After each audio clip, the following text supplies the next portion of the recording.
Emily Parker is the executive director of Butterfly Equity Foundation. Also, formally, she is a colleague of mine from Food Forward that is probably one of the best people that has been able to raise funds for nonprofits to do wonderful things. You work magic. So I'd like to turn over the stage to Emily. Great. Hello, everyone. Let's hope that my screen sharing works okay.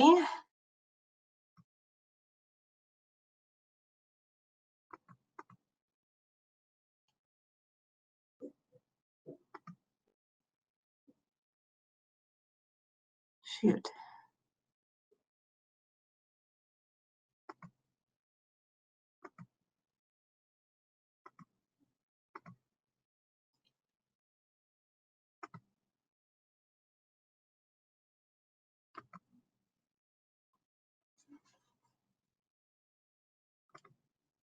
Okay, can everybody see that? I hope. So I just wanted to first start off by saying thank you so much to our hosts for the day. Thanks to Athens Services and of course particularly to Jessica Aldridge. Thanks to Recycla and Elaplate and to the lovely Allison Schill for pulling this whole thing together. Just to give you an idea of how this is going to go, I'm going to give my presentation and then leave some time for y'all to ask questions. If I don't have time to get to your question, which I apologize, please join me at one of the breakout sessions. I will be leading a table for all three. So I would love to get to know you, just come and say hello, and I'm happy to answer questions about kind of any matter of fundraising. So the goal of this presentation is it's a little bit more tailored towards organizations that might be just starting out to think about going after institutional funding. And by that, I mean grants, corporate grants, government grants, private foundation grants. But being a fundraiser for many, many years, I always thought it was really important to revisit fundraising principles. So hopefully this will be a good refresher for those of you who've been in this space for a long time. And finally, if you're not a nonprofit, maybe this will give a little bit of a window into kind of what we go through and what we're thinking about when we're applying for institutional funding. So a little bit about myself. I've been in the philanthropy nonprofit space for about 10 years now. I started off working for a philanthropic advising firm here in LA called Fundamental. Then, as Allison mentioned, I spent about 6.5 years work as the development director for Food Forward, which is very, very heavily institutional funded. So I spent a lot of my time working on grant applications, meeting with institutional funders, reporting, et cetera. And then very recently, just about 2 months ago, a little over, I joined the Butterfly Equity Foundation, which I'm helping launch and lead, and we are a 100% food justice focused foundation. I wanted to first talk a little bit about the opportunity in this space right now. And hopefully some of you have already experienced this. You know, I guess a silver lining to the pandemic is that a lot of people are shifting focus to hunger relief and food recovery because it's in the media all the time. And of course, as we all know, it's a huge, huge problem right now, much worse than ever before. And there are a lot of funders who weren't looking to fund in this space who now are. And so hopefully some of you have established relationships with some of those funders. And if you haven't, this is now a good time to kind of go after those funders. So hopefully this won't be a one-time gift, and really work on those relationships so they will hopefully be long-time supporters of your organization. So are you ready? This might seem like a very silly question to ask, but just because you have your nonprofit status doesn't necessarily mean that you're ready to go after institutional funding. There are a handful of things that I would suggest looking at and making sure you have in line before embarking on that. The first is 2 to 3 years or sometimes even more experience. Foundations really want to support organizations who have proven their model and kind of worked it out and also have had some success. a very clear vision of your programs and services that you should be able to talk about and write about. Establishing your goals and what is that eventual outcome that you want to support and you want to see happen. A very clear and clean organizational budget. I was a bookkeeper for many years, so I'm like a crazy stickler for this. I guess at the end of the day, a foundation is giving you money, so they want to see that your finances are in order and that you have your act together there. And the last one is a little chicken or the egg, existing funding streams. Hopefully you've been able to support your organization with individual donations and maybe local businesses and from events, and kind of showing that you have that income stream, because they don't want to fund you once and then say they decide to support elsewhere and then that funding goes away and they don't want you to kind of disappear because of that. The second thing is get your story straight. This is something, whatever stage or you are as a nonprofit, is always really important to revisit. How are you telling your story? What needs are you meeting? Where are you going or growing? And I think Allison said it quite well. Growth is not always the best choice. You don't have to be enormous to be impactful. Sometimes very localized, smaller efforts are so important, but you always have to show that you're innovating. That's really, really important, that you're working on your systems, that you're doing things more efficiently, that you're making a bigger impact. What are your current challenges? Making sure that you have that kind of refined and you know how you want to talk about those challenges. There's no way that you can be perfect, and no funder expects you to, but kind of figuring out how you want to talk about that. Why you, which hopefully was discussed when your organization was started. Why, if I'm looking at 5 different food recovery organizations, why is your organization, what are you doing that's unique and different and impactful in this space? And lastly, get on the same page. I think this is so important and needs to be revisited all the time. Make sure you're not ever submitting anything externally that, program measurements that your program staff hasn't signed off on, long-term vision or internal workings that your leadership hasn't signed off on. And in particular, also, if in the future you're meeting with someone, making sure that if you're meeting with them with a colleague, that you guys are on the same page and you have the same focus of what you want to focus on, so you're putting your best step forward. And also deciding what you're not talking about. Maybe there's something internally that you're working on that's really exciting, but it's not quite ready to be talked about publicly. And so you want to make sure that you know that. And then also, what needs do you have? I actually, when I was working at Food Forward, had a little menu that I kept at all times that had different, whether they were capital expenses like a truck, or staffing expenses, or just kind of having this menu of different dollar amounts and creative ways of spending things. Like fuel is not that exciting to fund, but maybe there's a fun way that you can think of to package that up, and maybe a donor would be interested in that. So having that menu is really important. Next, do your homework. I can't say this enough. Foundations sometimes have hundreds of millions of dollars. That unfortunately doesn't mean that they're going to necessarily support you, because you might not be in their priorities. So this is where research comes in, which is super, super important. Before you spend 5 hours on a grant application, you want to make sure that that funder is definitely a good opportunity and you have alignment in your priorities. So this is, you got to research for this. And this is how you also, of course, expand your pool of potential funders. And some of the places where I used to look for that is honestly going to different organizations' websites and looking and seeing if they're similar to you.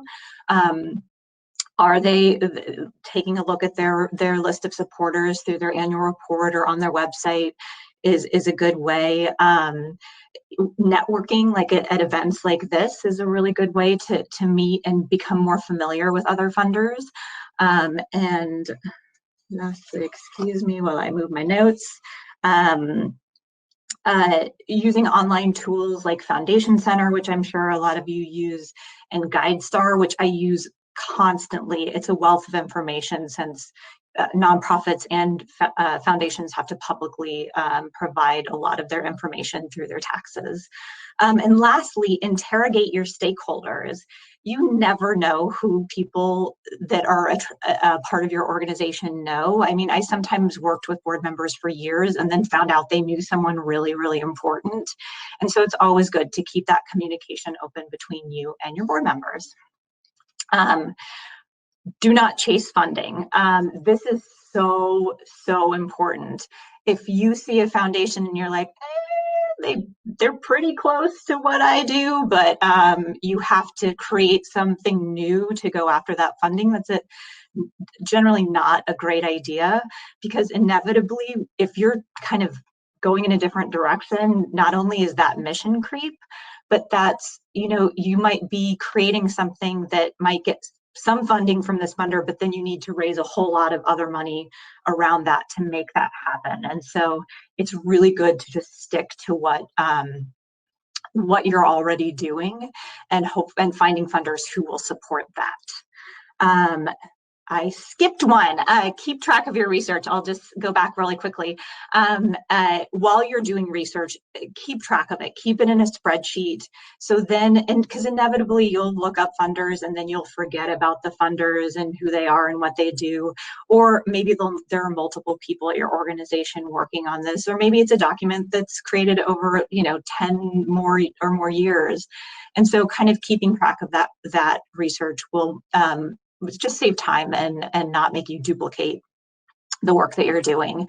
In addition to that, I would suggest dating all of the work that you do, so that you know when that information was entered. So if you go back to if it was entered 5 years ago, you need to take a look again. Last but not least, always remember there are only so many hours in the day. There are only so many hours in your day that you can devote to fundraising. So make sure you're making the most of those hours. I would constantly ask myself this question, if I'm working on X, how much money will that opportunity potentially present? And it's so important to go back to that, because you don't want to apply for a grant that takes you 7 hours to do and can give you at the most $1,000. Like, that's just not worth your time. So once you're ready, when you apply, be reasonable with your goal setting. You want to be competitive, and of course, but if you set goals that are way too high that you can't even achieve because you just wanted to get that grant, when it comes time to report, you're going to have to talk about those goals and how you did not meet those goals. So it's always better to what is the word? Under promise and over perform. That's kind of my motto. Show your passion. Grant applications, they can be super dry, but it really doesn't mean that you can't also show the passion that you have for the work that you're doing. Show your personality. That's it makes it more of a pleasure to read. Super, super important. Avoid insular explanations and terminology. You're at your job every day of the week. I am only working with you every once in a while as a funder. And so definitely avoid terminology that someone else might not understand, or explain it in your proposal. Don't be afraid to ask questions. If there's something that you're not quite sure of in a grant application, ask the funder.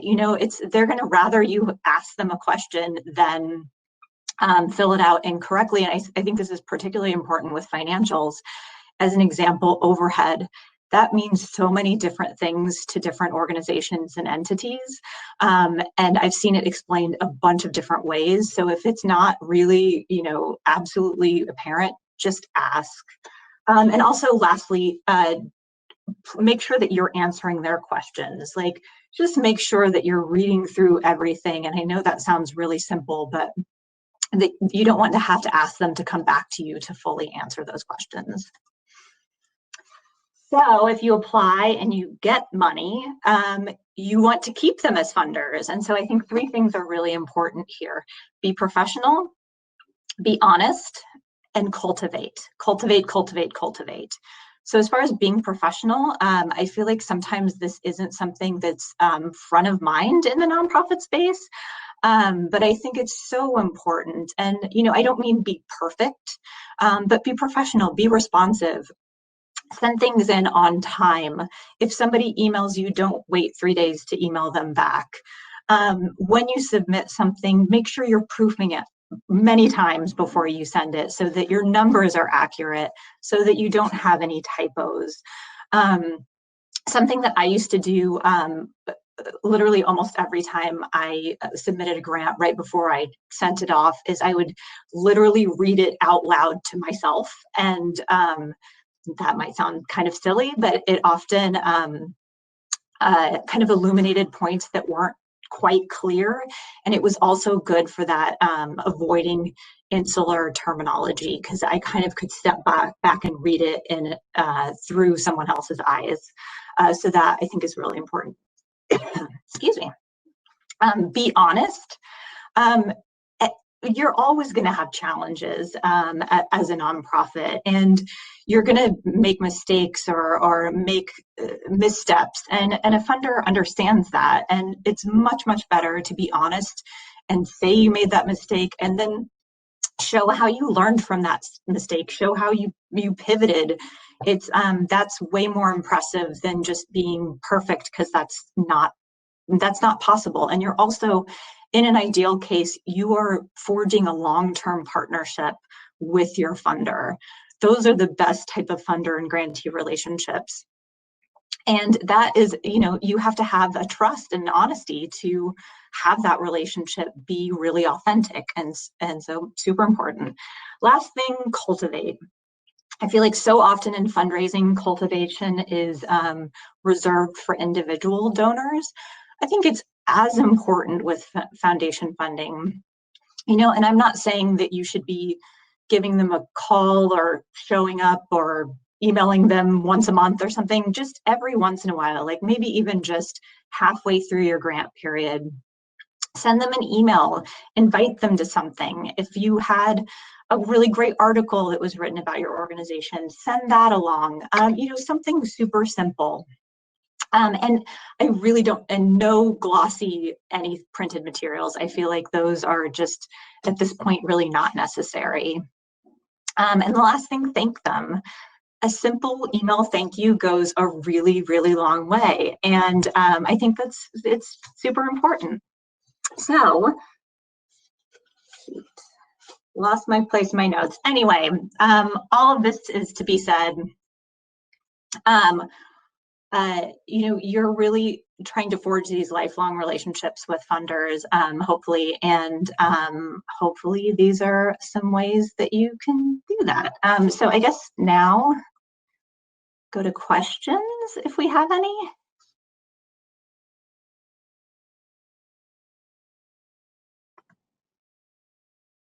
So I have a question for you. Okay. I never know whether I should try and learn how to do this on my own, or is it worth it to hire somebody that maybe, I don't know, takes a percentage or charges? Tell me about hiring people versus me trying to do this on my own. I mean, I think that depends. Grant writers are not cheap usually, good ones aren't. But I think so often you have to spend money to make money. And if you, it goes back to that, you know, what I said earlier, there are only so many hours in the day. You know, if grant writing is something you're super interested in and want to get better at it, you know, there are classes, of course, there are online resources. But if it's not something that you have a true passion for, I think hiring a good grant writer is so worth it.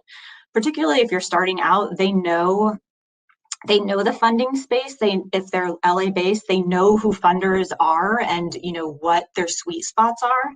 And I think it's just gonna, and they can help you kind of develop your grant program. This was true when I was at Food Forward, and when I entered my role, I'd never written grants, and we had a contract grant writer, and she was wonderful and worth every penny. So yeah, so I think yes. Okay, cool. There's another question that just popped up here. Can local governments apply for these grants? I guess for grants as far as like from foundations, I guess is I'll take it like that. I would say I don't, you know what, that's a question I actually don't know the answer to. Oh, thank you for saying yes. I actually don't know the answer to that question. I'm not sure if like legally we can apply, we can give money to government entities. I think we can. That's actually not, it hasn't come up in my experience, so I'm not sure. Sorry to not be able to answer your question. And then and one more question: what should you never say or ask to a funder? So I actually had this happen somewhat recently. Don't make it seem like you don't need money. And I think there's nothing wrong with a nonprofit being very well funded, because I think that is, and having a good amount of money in the bank, because I think that actually shows their commitment to sustainability. But if you literally kind of make it seem that you have enough money, that's like really, really not a good idea. Can faith-based organizations apply for grants? Yes, in general, yes. And can you share any significant RFPs for food rescue grants currently open for proposals? Maybe whoever is asking that, join me in my breakout session. I think I have to think about that a little bit. I know that through, like for instance, the California Community Foundation is which I think the grant application process window might have just closed, but they were distributing CARES federal dollars. And so there was a lot of money going through them for food recovery grants right now. Okay, so thanks, Jessica. Yeah, be sure to make comments in the chat feature, and for the questions and answers, try to type in your questions as much as possible. We have time for maybe two more questions. Are there classes or certifications you recommend for someone new to grant writing? I think if you're really, really committed, the UCLA extension courses, I know I've heard are really great. I have to say there's a lot of free stuff online that I think is really, really helpful that I've come across over the years. And I think that it might not even be necessary. And honestly, like I learned grant writing by doing it. And that I feel like is sometimes the best thing, is to actually just do it to learn. But I do know that I would highly recommend the UCLA extension grant program if you're looking for something more formal.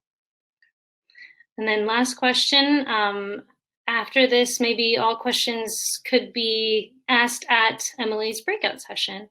From Lila: how do you grow in terms of funding from a small mid-level nonprofit into a mid-level nonprofit? So this is something that I feel very strongly about, which is sometimes very difficult to convince board members and leadership. You have to invest in development staff or contractors. You can't, you have to spend money to make money. You have to really think about, like, if I bring in this person or if I hire this contractor, like how much money could that potentially bring in? And I think making that investment is huge. I think that's literally like, that's how that happens, is staff. Awesome. Well, thank you so much, Emily. This has been wonderful. And anybody who has further questions, please find her at her breakout table, which is titled Foundation Funding Further, and that starts around 11:20.